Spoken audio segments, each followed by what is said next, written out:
Hi అండి, good morning. అందరు ఎలా ఉన్నారు? బాగున్నారా?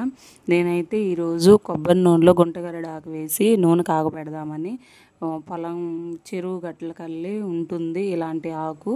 అందుకని కోసుకొని వద్దామని వెళ్ళాను. ఇదిగోండి ఆకులు, పూలు ఉంటాయి. అవి ఆకులు ఇలా ఉంటాయి. గుంటగరడు ఆకు. ఈ గుంటగరడు ఆకు వేసి కాగబెట్టుకుంటే బాగుంటుంది.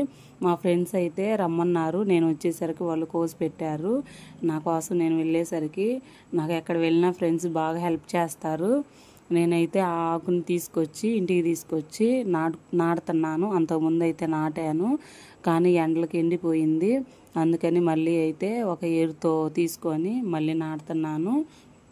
ఈ ఆకు వేసి కాగబెట్టుకుంటే తలలో పేలు కూడా ఉండవు. గ్రోత్ అయితే బాగుంటుంది, వేడి చేయకుండా ఉంటుంది. తలకి చాలా మంచిదండి. ఆ ఆకుని మా అత్తయ్య నేను తీసుకొచ్చేసి ఆకు